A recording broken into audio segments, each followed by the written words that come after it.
Eto na nga mga chong, marami tayong basketball updates.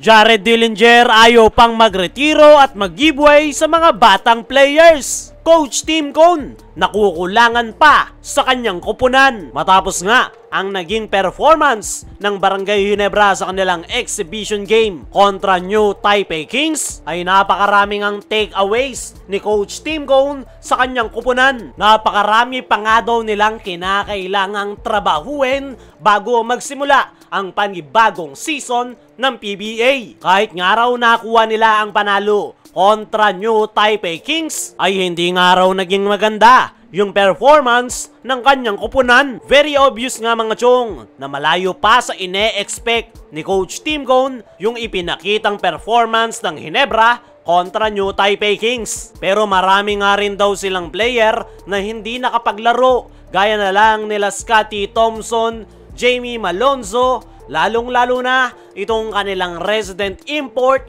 na si Justin Brownlee. Once nga raw na makumpleto yung mga players ng Barangay Ginebra, ay doon pa nga lang daw talaga magsisimula yung progress ng pagbuo nila ng solid chemistry kapag nagkaamuyan at nakabisado na ng mga bagong players yung kanyang sistema. Pero kahit nakukulangan si Coach Tim Cone sa performance ng kanyang kupunan, ay meron naman itong nakitang liwanag. Yan ay ang naging performance ng kanyang rookie na si RJ Abarrientos. Hindi na nga raw nagulat si Coach Tim Cone sa ipinakita ng nasabing rookie. Naabot nga raw nito yung ine-expect sa kanya ng Ginebra coaching staff, at hindi na nga raw nagulat dyan si Coach Tim Cone. Bukod kay RJ Abarrientos na nakapagpakita ng magandang performance, ay the rest ay kailangan pa raw nilang trabahuin, lalong-lalo na yung kanilang frontcourt position. Nabanggit nga rin ni Coach Tim Cone na nag-struggle ang kanyang mga big man. Taipei Kings pa nga lang daw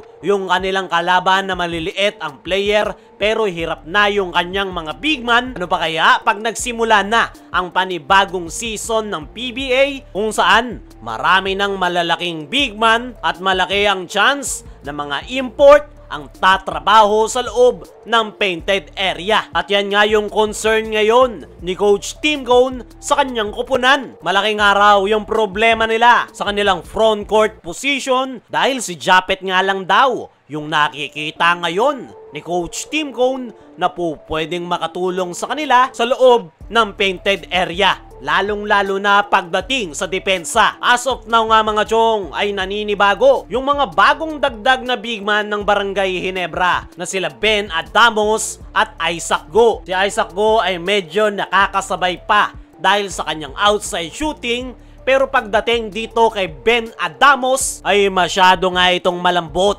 at nakukulangan nga si Coach Tim sa performance ng nasabing big man. Panigurado naninibago rin itong si Ben Adamos sa sistema ni Coach Tim Cone. Pero sakali nga na hindi pa rin magbago yung ipapakitang performance ni Ben Adamos, ay malamang sa alamang hindi ito mapapakinabangan ng Barangay Ginebra. Ayon nga sa mga trusted source, ay meron ng mga tinitignan ang Ginebra management sa unrestricted free agency na po pwedeng makatulong sa kanilang kupunan. As of now, ang target ng Ginebra ay kumuha ng isang big man na po pwedeng makatulong kay Japet Aguilar. Maganda nga yung pinapakita ngayon ni Japet, dahil mas nailalabas niya ngayon ang kanyang laro. Pero ang concern nga ng Barangay Ginebra coaching staff ay hindi nga raw kakayanin ni Japet nang siya lang mag-isa ang tatrabaho sa loob ng painted area. Possible nga raw na ma-injured lang si Japet,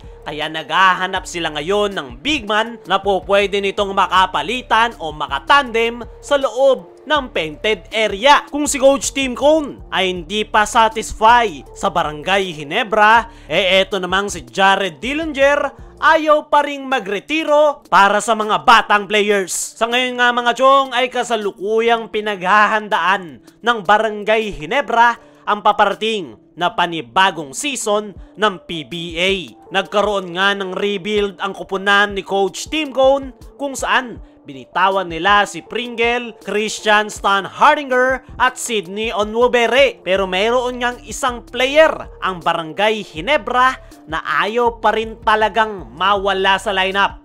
Yan ay walang iba kundi itong kanilang veteran forward na si Jared Dillinger. Sa naging exhibition game nga ng Barangay Ginebra kontra New Taipei Kings ay pasok pa rin sa lineup itong si Jared Dillinger. Although hindi siya nabigyan ng playing time, pero the mere fact na nasa lineup pa rin ang nasabing veteran forward ay malaki ang epekto nito sa kanilang kupunan. Para sa akin mga chong, wala nang dapat pang patunayan itong si Jared Dillinger. Kasalukuyan na nga itong 40 years old at mas magandang mag-giveaway na lang siya sa mga mas batang players na possible na mapakinabangan ng Barangay Ginebra. Nang dahil nga sa gusto pa rin ni Jared Dillinger na makapaglaro sa Barangay Ginebra, ay possible na maapektuhan yan ay yung mga batang players, lalong-lalo na yung mga bago, gaya na lang nitong kanilang rookie na si Paul Garcia. Napakalaki nga ng potensyal ng nasabing Ginebra rookie at possible na masayang lang ang kanyang talent kapag hindi ito naipasok sa final 15-man lineup. Kaya naman,